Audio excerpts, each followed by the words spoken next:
Welcome back. Welcome back. We're going to talk about Chapter 16, which deals with personal selling, and to a lesser degree, but not less important, a smaller section of this is dealing specifically with sales promotion and some of the stuff we talked about in one of the previous chapters that looked at advertising and integrated marketing communications. So one thing I want to say is that this chapter, this module, this lecture is not intended to make you into a salesperson. It's just to present some of the issues that a salesperson and or a sales manager might be confronted with when it comes to trying to do a good or a better job in selling. And so we're going to talk about what personal selling is. We'll talk about managing a sales force. We'll talk about the process that people go through in personal selling, and then we'll dig a little bit into sales promotions. So I guess here, the important point I want you to take away from here, I mean, personal selling, interpersonal part of promotion mix, that can include face-to-face communication, telephone communication, video, web conferencing. I think the key issue here is that the way you connect with the customer is going to be determined by the type of business you're in and also the relationship that you have with that particular customer as a segment or a target within a particular segment. Also, too, our discussion is going to focus more on the business to business side of personal selling. Now, of course, you have personal selling when it comes to consumer retail. Some of it a little bit more hands-on than others. If you work in, let's say, for example, Brooks Brothers, very highly personalized service there. But we're going to focus more on the B2B stuff. So the personal selling side from manufacturer to retailer and or wholesaler, and that type of dynamic. And so we're really talking, for example, about Intel and how they may sell to Dell or Hewlett Packard the chips that these companies use to put into their personal computers and their laptops and such. So a lot of it's going to be more B2B, but by and large, you can kind of look at some of the same principles in terms of the process in the business to consumer domain as well.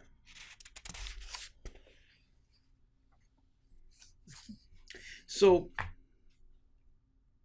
salespeople obviously are a conduit, a link that help to generate and foster relationships. And so these relationships oftentimes are integral because many of your competitors may offer the exact same product with the exact same benefits. So it's about relationships. And so here we're talking about a two-way street type of relationship. So it's a relationship between the company and the customer, and also the customer to the company. Everybody has a customer. So for example, a company like Hewlett Packard, they are a customer of Intel. But Best Buy is also viewing Hewlett Packard as a customer as well. So they sell their products. And so you think about the relationships that they have, it can be up and down the stream in terms of the supply chain. And they should be, sometimes we see people mistakenly think that marketing and sales are synonymous. Keep in mind that sales is just one component of promotion. And marketing is everything, including promotion, but it includes pricing and distribution and product packaging. You know, all that stuff is generally overall more marketing, whereas sales is just one component of one component. So a sales force is, for larger companies, it's just the sheer numbers of people that they have within the organization. And anytime you have many people doing a similar task, you need to have someone who has the ability to manage that particular group of people. And we typically call it Salesforce management, but they're involved in doing lots of stuff, analyzing what's going on from the perspective of the product that they're selling, doing the planning, figuring out not only who they're going to contact, to try to sell the particular product, but what types of messaging might they have in their sales pitch? Is it going to be different and unique depending on the customer that you have? Is the pitch going to be different based on the seasonality? Is the pitch going to be different based on the demand for your particular product? There are many times where a very hot product sells.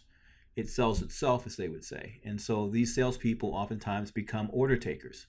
There's no persuasion involved, okay? But take a step back here, but generally for sales managers, the first thing you need to do is to figure out how to actually design the structure of their sales force. And so the strategy itself may be specific to a type of industry, or it may, for example, be specific to a certain type of organizational structure. So, for example, take a look at Dell's website. I mean, they're very focused on industry.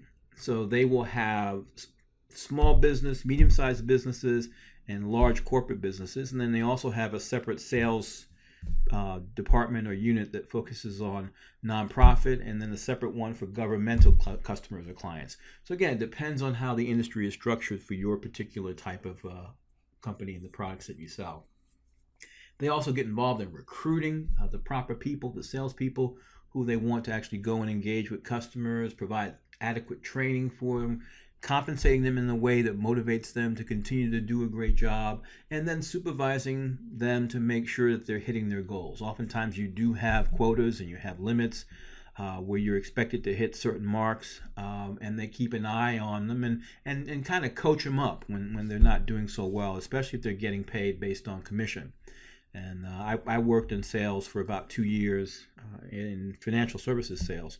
And so sometimes you need to have re-coaching, just like you do in sports. You need someone to coach you up. Even if you're a great salesperson, sometimes depending on the market, you may need to be coached up.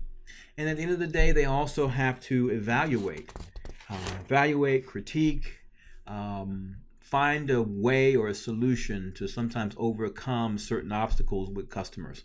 Sometimes the answer is no. But sometimes having a fresh pitch where you're getting some advice from a sales manager, typically a sales manager is going to be an old pro, somebody who has been in the field selling for a long time, and so they kind of know that which they speak, as they say. So when you're thinking about designing a Salesforce structure, you got to think about it in terms of, what types of issues are more important to you as far as developing and structuring a particular sales force. And we're going to go through these one at a time. You could do it along the lines of basically territory, physical geographic location. It could be the actual product itself. So, for example, you may have, like IBM would have very large mainframe-based computers, very different from other solutions that they might have, which might be smaller, less powerful types of things. Same thing with Dell. They have more of a business-to-business kind of structure, and then you have products that are there for businesses. And so the product lines and the names of the product lines and the configurations of the products would be very much tailored to the usage of that particular type of product. And so we're going to take them one at a time here. And so territorial, I mean, here it's really about looking at the physical structure and whether or not having sales based on geographic location really makes sense. And typically it might make sense in a business-to-business context where you cannot do the transaction over the phone or in some ways over the internet, where you need to have somebody physically on site with some regularity. And so you might have someone who's in the Washington, D.C. area. That particular person's territory might be the Mid-Atlantic corridor. And so anybody who is dealing with someone who is a client in Chicago, typically it's going to be in a satellite office that will be somewhere in the Midwest, which would make sense. Chicago's a common hub there. Out west, parts of California, Arizona, go up and down the West Coast. That might be a region. Southwest might be somewhere in the Texas area. Again, depends on how you structure. But what it's really trying to do is to manage the cost of keeping a sales force, but at the very same time, making them more accountable, being able to connect and satisfying whatever needs might come up with your customers and your clients. You may also have them, structured along product lines. Here it's really important, especially if there is some difference in the types of products that you sell where there's some specialized knowledge. Not everybody can be a jack of all trades. So a lot of times what you do is, if it's a very complicated and involved types of sales process, you may want to have people organized along the complexity of the product itself. So for example, General Electric, they have aviation products, energy products, transportation products, as well as consumer products. Those are all separate divisions. And so the knowledge that you have, if you're selling to Boeings of the world, where you have engines and other parts that might go into the building of a airliner, very different kind of knowledge base compared to someone who is working in the consumer products division. You may also decide that the sales force needs to be organized along the type of customers. So for example, Whirlpool is one where they kind of structure it based on, for example, you may be covering large big box retailers. So you would cover Sears and Lowe's and Best Buy and Home Depot. Very different kind of structure. You may even structure it based on the size of customers. And so you may have some smaller local appliance stores, and that may be a different level of customer sales organization. But generally, if you're looking at it in terms of size, the names I mentioned previously, those are going to be the big box retailers. And then you might have medium size and then even smaller. So customer size, some other attribute about the customer may determine how you might structure your sales force as well. Now, these complex sales forces, they're going to be the ones where there's all sorts of structures going on. Again, it's going to be complex because your end customer is very complicated. So you may have some that are organized along customer and territory. You may have some that are organized along product and territory. You may have some that are broken down across all three, by territory, by product, by customer. It depends on how complicated the product is that you sell. It depends on how complicated the structure and location of your territories and your customers' geographic location are. And it also may be determined by how complicated the variety of the products that you actually sell.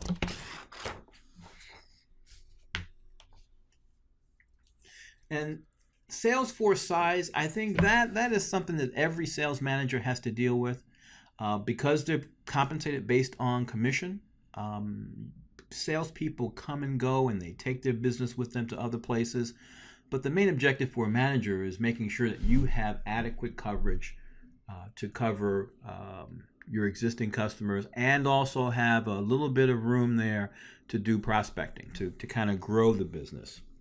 And so some of it may be based on account class. That might be a good way to say, here is a grouping where we're really dealing with very large organizations, and each of those organizations requires at least 2 to 3 salespeople, and you add up the number of clients that you have and maybe some prospects that you're looking at. But generally speaking, here the size is really about trying to create something that's going to, at a bare minimum, satisfy the needs of your existing customers, but a little bit of buffer in there to help to grow the business. Many sales forces or at larger companies typically have sales support, and they may have people who will do some of the administrative tasks.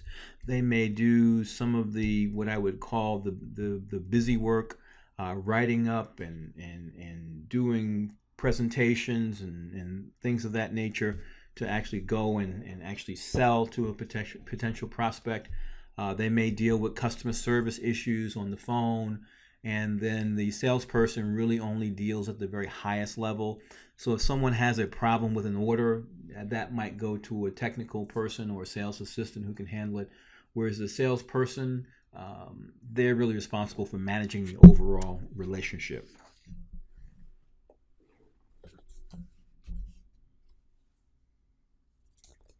So we can create the best structure in the world, but one of the questions that needs to be answered and addressed is, how do you get the right people? How do you recruit and select the right people? Recruiting and selection at the highest levels of experience, typically they're going to be people who you recruit away from your competitors. And typically they call it a book of business. It's like, what business can they bring with them from their previous employers? Now, some employers have contractual arrangements with their salespeople that says if you decide to leave on your own accord, you just can't go across the street and work for one of our competitors. And it might be something that might be a year or 2 year window where it's a non-compete clause in your contract. But the key is to make sure you select the right people, you train them properly, and you motivate them and provide rewards and incentives for them to continue to do a good job. It's a lot easier to be effective if you have a non-revolving door policy in your organization. So someone who has relationships, they can continue to build those relationships, and if you do the right thing, it eventually keeps your training costs down and your recruiting costs down. Loss of customers and clients because people are moving to other types of organizations who are competing with you. It just makes it a little bit more stable to do well long term. And so the goals of the training should be knowledge-based, understanding the selling process, know the products, the company, the competitors. I remember when I went through sales training, it was a lot of information to absorb. And also, too, there's lots of simulations that they do to try to help you overcome, which you will always see when you do sales, objections, especially if it's a new client. Because anybody who's worth having as a client probably already has someone who's selling to them, or many people who are selling to them. So for them, they think, well, how am I going to add a new relationship? So you have to think about, how do you communicate added value above and beyond what they're currently doing. And a lot of times the bare minimum you get will be in training, but a lot of it's on the job training. Typically what they'll do is they'll pair you up with a senior person, and that senior person kind of shows you the ropes. And a lot of it's about personality, but a lot of it is just outright knowledge and understanding. The more technical the product is, the more knowledge you have to absorb to be able to be effective as a salesperson. And how do you compensate these folks? It depends. I mean, many shops or companies, it's strictly going to be variable, and that's going to be more commission-based. Oftentimes what they do is they give you a commission, but they might also give you what they call a draw against commission. Basically, it's a nominal salary that you get paid on a biweekly basis or once a month basis, like all other employees, and then you get your bonus either quarterly or at the year end, sometimes half a year. So typically it's going to be fixed, but then again, the motivation incentive there is the more you sell, the more you make. And then of course the expenses that you have, a lot of times they will give you a car, they'll give you an expense account to use to take out your clients, you wine them, you dine them. Depending on the industry, there's some regulations with regard to what you can do in terms of expensing and providing entertainment, for example, to your clients. The pharmaceutical industry has long cracked down. 10, 15 years ago, doctors were sent on these great junkets, basically boondoggles as they call them, where you take your wives and your husbands and you go to some exotic place and they put on a seminar for about a half a day, but they pay for you to be in the Caribbean for like 5 days. But they've cut down on a lot of that stuff. And so a lot of the benefits that you get as the salespeople can be pretty good. As a salesperson can be really good. Compensation can be good. You just have to ask yourself the question, are you comfortable with having your compensation vary? So if you don't sell, you don't get paid. You might have a draw, but basically salespeople make most of their money on commission. Now, if someone is an actual supervisor, and again, it's the motivating thing that they need to do, they usually try to help with some innovative kinds of techniques to help a salesperson get over that wall. Even the most seasoned salesperson will hit a wall every now and then. And especially when it comes to prospecting, where you're trying to find new customers out there. So they typically provide, just like a coach would do in sports, motivation. You talk them up, you talk them through a scenario, a situation, you give them advice. Typically you're going to be a seasoned person, but it's really a way to give encouragement, to help them keep a positive perception about the job itself. So they're going to have a positive attitude, just like a coach. Think of them as more of a coach, these supervisors. Now, a typical salesperson excuse me, will have to be very good at managing his or her time. And when I say manage their time, I'm talking about pretty much making sure that every hour you spend at your job is in some way directly or indirectly affecting your bottom line in terms of sales. And so some of your activities may be, for example, trying to problem solve for existing customers. Maybe there's a problem that they have and you haven't found the right solution in terms of products that you do sell. 10% might be cold calling or trying to get referrals from existing customers. And the act of selling itself is sitting in front of someone, making a pitch. Oftentimes it could be a PowerPoint presentation, very formal, or it could be just a sit down over a lunch or a dinner where you're really talking to people about what you do and how you can, again, solve some of their problems. But again, the important point here is that most salespeople, it's really about managing your time and allocating your time appropriately, depending on your industry and your strengths, to maximize, hopefully at the end of the day, revenue or sales that you're generating for your company. And every company is trying to figure out how they can use the internet to, essentially use it to the best interest of their customers. Again, there are more tools that they can use. So a lot of times, if you have salespeople scattered all over the country in different satellite offices, and sometimes satellite offices might be one person's extra bedroom in the home that they live in somewhere in Santa Fe, New Mexico. So that could be the New Mexico office.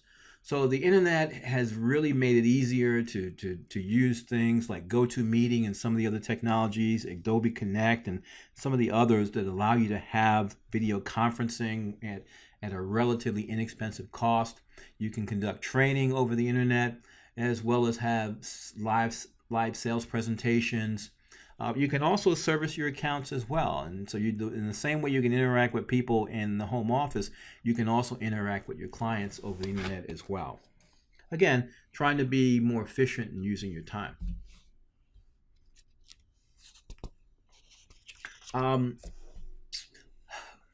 Sales morale. I mean, that's always going to be an important component, because there are so many downs when it comes to sales. Because more often than not, you will be rejected. And so you really need to find a way to encourage people when they get to that down period. So many organizations will assign not only a supervisor, but maybe a mentor, sort of an informal kind of relationship you can have with someone who you won't see as judging you on your performance evaluation. Somebody who you can bounce ideas off of, having an open door kind of organizational climate and culture. Sales quotas will always be there, and that's the pressure that you have as a salesperson. That's why sometimes having that what I called a draw, which is basically it's a draw against future commissions. It's a little salary you get. It might be only $50,000, and you might make $250,000, $300,000 in a year, but you only get $50,000 over each month period. Let's say $52,000 each week. You'd get $1,000, $4,000 a month. And so what that does is it gives some people, especially the younger salespeople, peace of mind. So they don't have to worry about getting that sales commission check, which can be really delayed, actually. Once sales close, it might take 6 months to get the commission check written to you. And so that all comes into the incentive system and how you pay your people, making sure that they feel like they're getting paid on a regular basis and not waiting once a year to get that one great big payout. That's fine for somebody who's been doing the job for 10, 15, 20 years. Someone just starting, I think they need a little bit more balance in the cash flow. And when we think about evaluating salespeople, again, it's about the numbers, and it's all about sales reports. That's going to be a very objective number. More important for a seasoned person, it's going to be that sales report number. For a junior person, sales report, yeah, but the call report's probably more important. That tells them you're actively out there trying to generate business. So almost it's like a promise list. I've been doing all these calls. It hasn't turned into any concrete sales yet, but it demonstrates to senior level people that basically you're trying. All right, but you can only sit on those call reports but so long. They're going to start looking to sales reports, and then again, ROI comes into play as well with the expense reports. The amount of money you're spending traveling to connect with clients, taking them out to ball games and to the theater or whatever you enjoy doing to entertain them, are they seeing results when it comes to sales? So they typically look at all these reports, and again, how they use them depends on the organization, and it also depends on your experience level that you have within the organization. So that the general process that people have when it comes to sales is the prospecting and qualifying. That might be literally looking up public information to figure out, who are the clients in your space, potentially, who may be small but have the potential to grow. The big names we all know, but in most organizations, the big names you already cover. And so if it's a smaller client, you find out through public information, through your network of professional contacts. LinkedIn has been used by salespeople in a way that's really powerful because it really allows people to identify not only organizations but individuals who are in decision-making capacities, to be able to contact them and cold call. Cold calling still happens, but keep in mind everybody else who you're competing with is using the same tools. So once you identify who these prospects are, you do some sort of pre-approach. That could be something simple like a quick little message on something like LinkedIn, or better yet, have someone actually send an introduction, someone who can actually introduce you through some kind of relationships through your university, or it may be another client who will give you a referral. That's always great. And then you approach them, and again, it's really about solving some problem or providing a solution to something for them. And typically it'll involve some kind of presentation or demonstration, and then you're going to always get objections. No matter how tight your presentation is, usually no comes before yes. So you have to figure out, how do you overcome those objections? And that's where you come in as a closer. Closers are usually able to overcome objections and turn it around and say, hey, here is exactly what we do, and this is what we do better than anybody else that you can buy this product from. And then constant follow-up. It's about building relationships with people. And some of these I just talked about. The prospecting here, again, it could be suppliers, it could be dealers, the internet. Again, formal information, informal information, public information. Private information is also great too, as long as you don't violate any sort of privacy issues. Qualifying them, it really depends on whether or not we're talking about, sales volume as a criteria. It could be the geographic location. Maybe it's just not worth it to try to go and get a client that's in Alaska. Maybe it's just not worth it in terms of cost-effective analysis, cost and benefit analysis. Also, too, growth potential. Look at those companies who are on the Inc. 500. Those are going to be your larger companies, many of them, in years to come. So identifying them before they become big is always important. And the pre-approach here is you got to learn as much as you can about them. Again, that's where that sales assistant comes in, doing all the background research on them. And some of it could be, very personal information. You want to know, where they went to school. You want to know what clubs, what country club do they play golf at? Who's their favorite team? What's their favorite sport? All those things are things that you need to have at your disposal so it can help build a relationship with the potentials. Again, the approach to it, sometimes it can be very subtle. Some industries, they don't mind you being super duper aggressive. Others, they kind of like to take the slow dance approach. So again, knowing the industry, knowing the particular customer, and trying to come up with a tailored approach that makes sense for them. Presentation, again, it's really about presenting to them what you do well and what you do not so well. Sometimes it's honest. Be honest with them and tell them what some of your shortcomings are. You don't want to have a laundry list of shortcomings, but just to kind of make them understand that your company is made up of human beings and you're not perfect, but you will do a great job and you'll go out of your way to make sure that they are satisfied and content.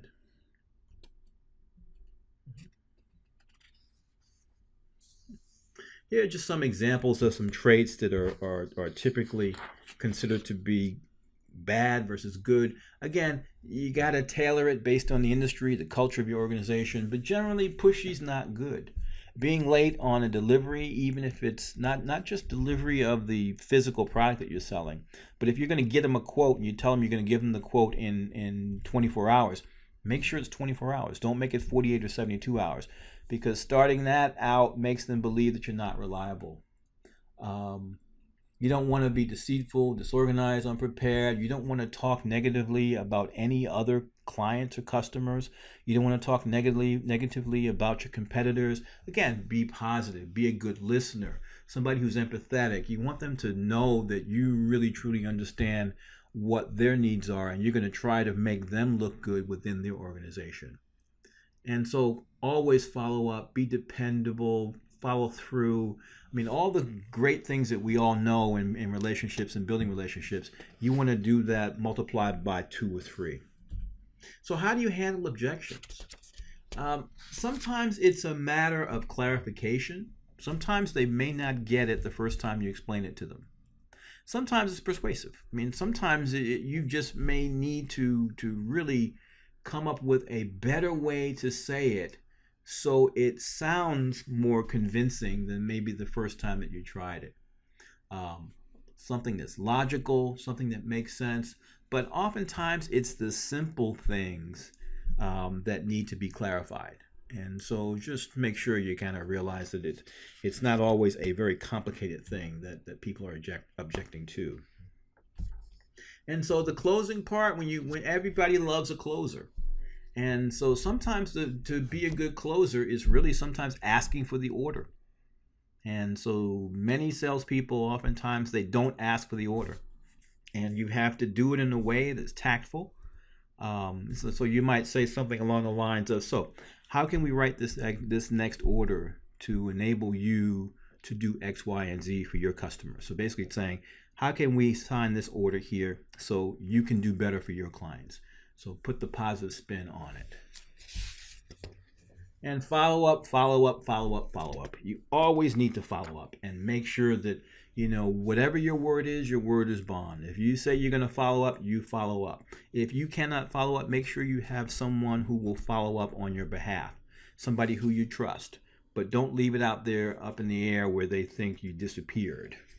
Okay, so now that concludes the personal selling process and personal selling. And I want to take a few minutes after the next slide to kind of get to our discussion on sales promotions.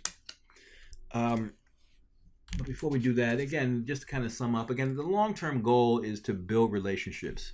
And one of the things that we always talk about in marketing courses is that at the very beginning, transaction orientation versus someone who's relationship driven.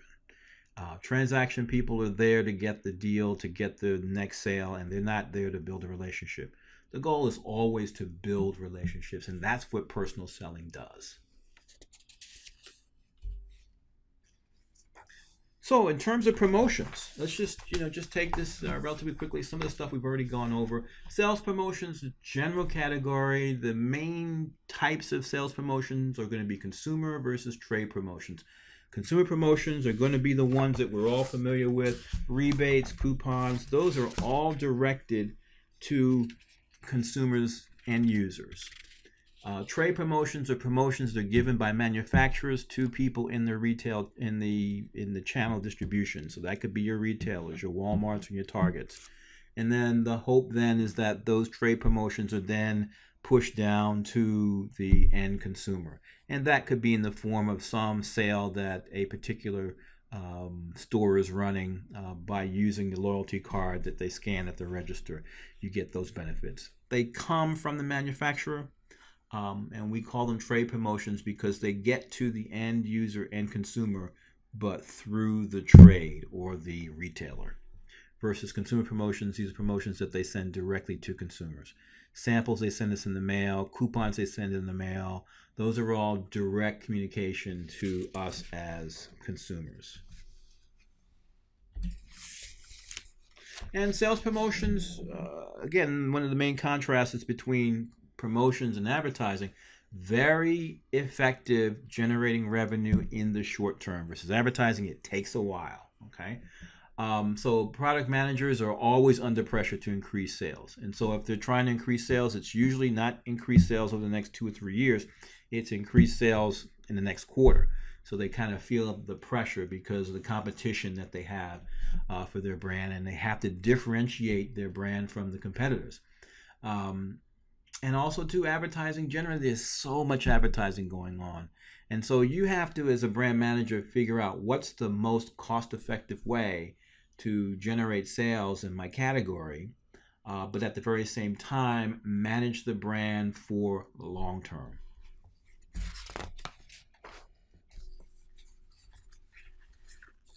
So the objectives that we have can, can be, very specific.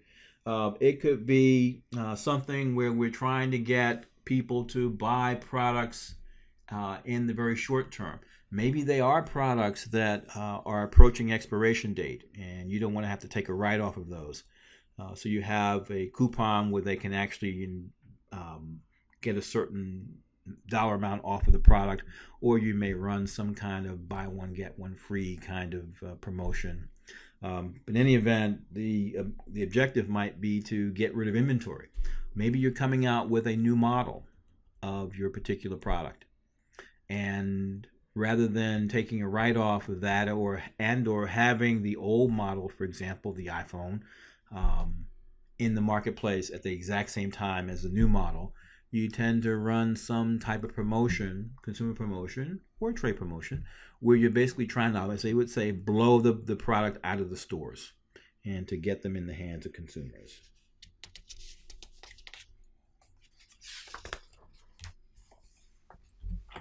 Now, here are some of the major sales tools that we use in promotion, or major sales promotion tools. Free samples, you can get them in the mail. You can get them at the point of purchase. You can go into Costco and they give out freebies where you can actually taste it. Really good for products where people want to have hands-on. They need to sample it, taste it, smell it, see the texture of it. It could be coupons. It could be a premium type of offer where, you might have to buy 3 or 4 of a particular box of cereal, and then you'll get, some sort of a game in the mail. I used to call them box top premium types of promotions. Rebates, cash refunds, demonstrations you'll see all the time. The more complicated the product is, the more you want to demonstrate to people how to use it. Sweepstakes and contests, those are continuing to be there. They're probably using online stuff to do some of these promotions these days, the sweepstakes and contests through Facebook, Pinterest, and the like, finding ways to connect with people.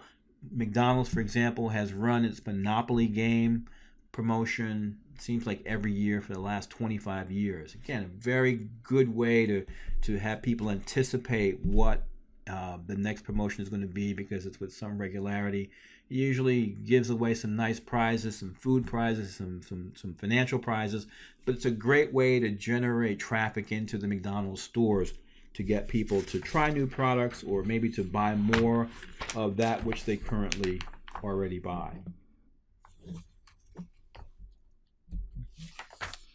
And I'm not going to go through each one of these because I kind of talked about most of these already. And so I'm just going to skip through here.